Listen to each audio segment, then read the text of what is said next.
তরুণ তরুণী, শিক্ষার্থী, বয়স্ক, বৃদ্ধ, পুরুষ, মহিলা সবাইকে সালাম জানাচ্ছি। আসসালামু আলাইকুম। আপনাদের সবাইকে ছাত্র জনতার বিপ্লবে সিক্ত নতুন বাংলাদেশে স্বাগত জানাচ্ছি। গভীর শ্রদ্ধা জানাচ্ছি জুলাই আগস্ট মাসে ফ্যাসিবাদের বিরুদ্ধে ছাত্র জনতার অভ্যুত্থানে নিহত সকলের প্রতি। তাদের আত্মার মাগফিরাত কামনা করছি। তাদের আত্মত্যাগের বিনিময়ে নতুন বাংলাদেশ গড়ার শপথ নিয়ে আমি আপনাদের কাছে কিছু কথা বলতে চাই। শরণার্থীকালের ভয়াবহ বন্যায় যারা মৃত্যুবরণ করেছেন, যারা অসুস্থ হয়ে পড়েছেন বা যারা সর্বস্ব হারিয়েছেন, যারা দুঃসহ জীবন যাপন করছেন, তাদের স্মরণে রেখে আজকের কথাগুলো বলছি। বন্যা দুর্গতদের জীবন দ্রুত স্বাভাবিক করার জন্য যাবতীয় উদ্যোগ সরকারি বেসরকারি পর্যায়ে নেবার আয়োজন করেছি। ভবিষ্যতে সকল ধরনের বন্যা প্রতিরোধে আমাদের আভ্যন্তরীণ এবং প্রতিবেশীদের সঙ্গে যাতে যৌথভাবে নেওয়া যায় সে আলোচনা শুরু করেছে। প্রিয় দেশবাসী, আপনারা জানেন বিপ্লবী ছাত্র জনতা জাতির এই ক্রান্তি লগ্নে আমাকে এক গুরু দায়িত্ব অর্পণ করেছে। তারা নতুন এক বাংলাদেশ গড়তে চায়। নতুন প্রজন্মের এই গভীর আকাঙ্ক্ষাকে বাস্তবে রূপ দেওয়ার সংগ্রামে আমি একজন সহযোদ্ধা হিসেবে তাদের সঙ্গে যোগ দিয়েছি। দেশের সকল বয়সের, সকল পেশার, সকল মতের, সকল ধর্মের সবাইকে বিনা দ্বিধায় এই সংগ্রামে যোগ দেওয়ার আহ্বান জানাচ্ছি।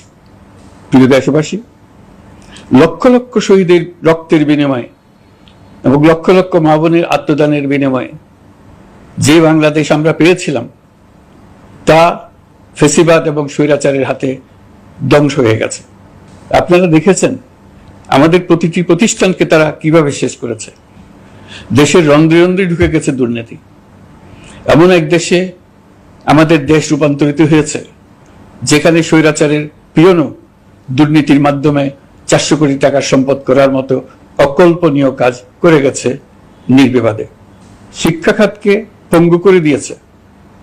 ব্যাংকিং ও শেয়ার বাজার খাতে লুটপাট, প্রকল্প ব্যয়ে বিশ্ব রেকর্ড, অবাধ সম্পদ পাচার, আইন শৃঙ্খলা রক্ষাকারী সংস্থাকে নিজ দলের পুতুলে রূপান্তর, বাক স্বাধীনতা হরণ, মানবাধিকার হরণ, এসবই হিমশৈলের অগ্রভাগ মাত্র।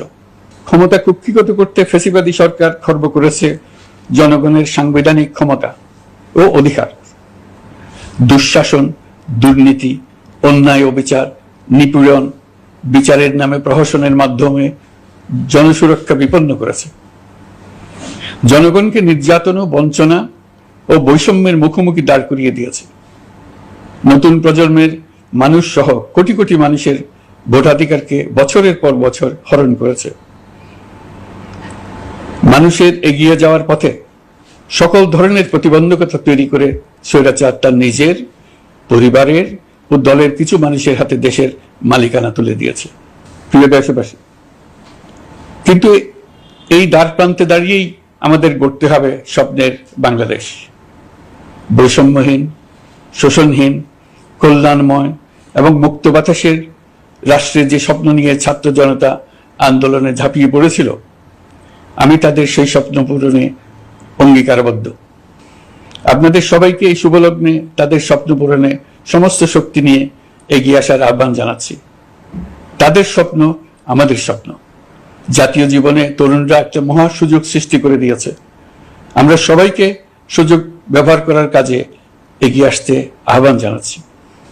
গণরোষের মুখে ফ্যাসিবাদী সরকার প্রধান দেশ ত্যাগ করার পর আমরা এমন একটি দেশ গড়তে চাই যেখানে প্রতিটি নাগরিকের মানবাধিকার থাকবে পুরোপুরি সুরক্ষিত।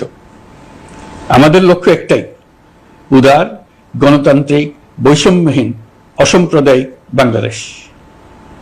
আমরা এক পরিবার, আমাদের এক লক্ষ্য। কোনো ভেদাভেদ যেন আমাদের স্বপ্নকে ব্যাহত করতে না পারে, সেজন্য আমরা প্রতিজ্ঞাবদ্ধ। বর্তমান সরকারের দায়িত্ব গ্রহণের মাত্র 2 সপ্তাহ শেষ হলো। কর্মযাত্রার প্রথম পর্যায়ে রাষ্ট্র সংস্কারের কাজে আপনাদের কাছ থেকে যে সমর্থন পাচ্ছি সেজন্য আন্তরিক ধন্যবাদ। আমরা অনুধাবন করছি যে আমাদের কাছে আপনাদের প্রত্যাশা অনেক। এই প্রত্যাশা পূরণে আমরা বদ্ধপরিকর।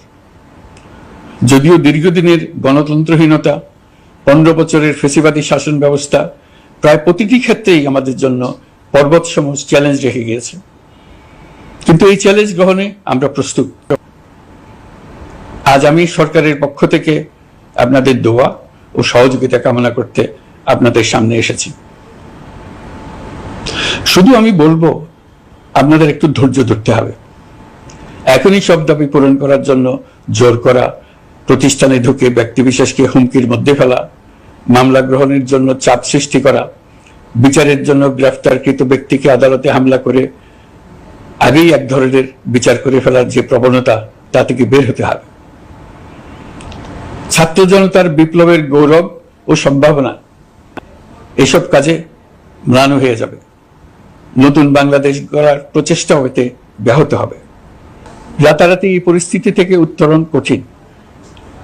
নড়বড়ে এক কাঠামো, আমি বরং বলবো জনস্বার্থের বিপরীতমুখী এক কাঠামোর উপর দাঁড়িয়ে আমাদেরকে দেশ পুনর্গঠনের কাজে হাত দিতে হয়েছে।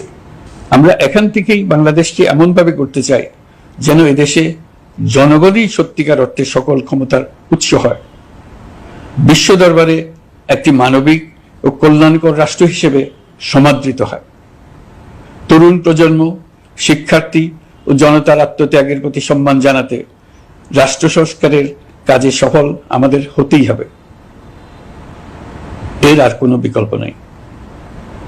প্রিয় দেশবাসী, আপনারা ইতিমধ্যে জেনেছেন জুলাই আগস্ট মাসে গণ অভ্যুত্থানে বল প্রয়োগ ও হতাহতের যে দুঃসহ ঘটনা ঘটানো হয়েছে তার স্বচ্ছ তদন্ত করতে জাতিসংঘের মানবাধিকার কমিশনের প্রধানকে বাংলাদেশে এসে তাদের তদন্ত শুরু করতে আমরা আমন্ত্রণ জানিয়েছি।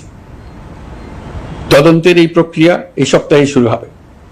তাদের প্রথম দল ইতিমধ্যে এসে গেছে। আমরা ইতিমধ্যে ছাত্র জনতার বিপ্লবকে নস্যাৎ করতে যে শত শত মিথ্যা ও হয়রানিমূলক মামলা দায়ের করা হয়েছিল তার অধিকাংশ প্রত্যাহার করেছি এবং আটক ছাত্র জনতার মুক্তি লাভের ব্যবস্থা করেছে। পর্যায়ক্রমে মিথ্যা ও গায়েবী সকল মামলার ক্ষেত্রে অনুরূপ ব্যবস্থা গ্রহণ করে মানুষকে দুঃসহ ভোগান্তি থেকে মুক্ত করা হবে। ন্যায় বিচার নিশ্চিত করতে গণ অভ্যুত্থানের সকল শহীদ পরিবারকে পুনর্বাসন করবে। সকল আহত শিক্ষার্থী ও জনতার চিকিৎসার সম্পূর্ণ ব্যয় সরকার বহন করবে। সেই লক্ষ্যে স্বাস্থ্য মন্ত্রণালয়ের নেতৃত্বে উপদেষ্টা পরিষদে বৈষম্য বিরোধী ছাত্র আন্দোলনের প্রতিনিধিত্বকারী 2 জন উপদেষ্টার সহায়তায় একটা পূর্ণাঙ্গ তালিকা প্রস্তুত করা হচ্ছে। এই কার্যক্রমের জন্য এবং গণ অভ্যুত্থানের শহীদদের স্মৃতি ধরে রাখতে সরকার অতি দ্রুত জুলাই গণহত্যা স্মৃতি ফাউন্ডেশন নামে একটি ফাউন্ডেশন প্রতিষ্ঠা করার প্রক্রিয়া শেষ পর্যায়ে এনেছে। আপনাদের সবার এবং বিদেশে অবস্থানরত ভাই বোনদের অনুদান এই প্রতিষ্ঠানে পাঠানোর জন্য অনুরোধ করছি। আমি ব্যক্তিগতভাবে এই প্রতিষ্ঠানের চেয়ারম্যানের পদ গ্রহণ করেছি। প্রিয় দেশবাসী, আপনারা লক্ষ্য করেছেন দায়িত্ব গ্রহণ করেই আমাদেরকে আইন শৃঙ্খলা অঙ্গনে অস্থির পরিস্থিতি সামাল দিতে হয়েছে। আপনাদের সহযোগিতা ও সমর্থনে দেশপ্রেমিক সকল আইন শৃঙ্খলা রক্ষাকারী বাহিনী কাজে যোগ দিয়েছে। ফ্যাসিবাদী সরকার প্রশাসনের চরম দলীয়করণ করার ফলে বিপুল সংখ্যক কর্মকর্তা কর্মচারী দীর্ঘদিন বৈষম্যের শিকার হয়েছেন। আমরা ইতিমধ্যে সংশোধনমূলক ব্যবস্থা গ্রহণ করতে আরম্ভ করেছি, তবে প্রশাসনকে গতিশীল রাখতে এবং একই সাথে সুনির্দিষ্ট পদ্ধতি অনুসরণ করে সঠিক সিদ্ধান্তে উপনীত হতে সময় প্রয়োজন। সেজন্য সকলকে ধৈর্য ধরার অনুরোধ করছি। প্রশাসনের সকল ক্ষেত্রে প্রতিষ্ঠানগুলো যেন জনগণের আস্থা ফিরে পায়, সেটি আমাদের অন্যতম উদ্দেশ্য। লুটপাট ও দুর্নীতির আখড়ায় পরিণত করা ব্যাংকিং খাতে সুশাসন নিশ্চিত করার জন্য আমরা উদ্যোগ নিয়েছি। এই খাতে দক্ষ জনবল নিয়োগ দেওয়া হচ্ছে। ব্যাংকিং খাতে শৃঙ্খলা স্থাপন, ব্যবসা বাণিজ্যে সহায়ক পরিবেশ তৈরি এবং জনগণের জীবনযাপন সহজ করতে নিত্য প্রয়োজনীয় দ্রব্যমূল্য ও মূল্যস্ফীতি নিয়ন্ত্রণে আনার আমরা উদ্যোগ সচল করেছি।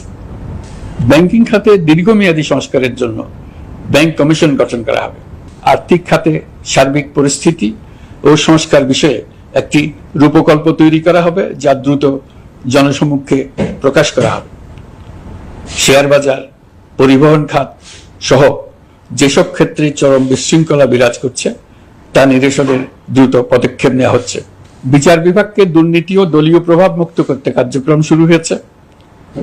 একটি সুনির্দিষ্ট প্রক্রিয়ার মধ্য দিয়ে বিচার বিভাগের স্বাধীনতা ও জবাবদিহিতা নিশ্চিত করার উদ্যোগ নেওয়া হয়েছে। ফ্যাসিবাদী সরকারের বিচার বহির্ভূত হত্যাকাণ্ড, গুম, খুন, অপহরণ এবং আয়নাঘরের মতো চরম ঘৃণ্য সকল অপকর্মের ন্যায় বিচার নিশ্চিত করা হবে। এসব অপকর্মের সঙ্গে জড়িত সকলের বিচার নিশ্চিত করা হবে। তালিকা প্রস্তুত করে মিথ্যা মামলা প্রত্যাহার করা হবে। দুর্নীতি ও সম্পদ পাচারের বিচার করা হবে। আইন শৃঙ্খলার ক্ষেত্রে জনমুখী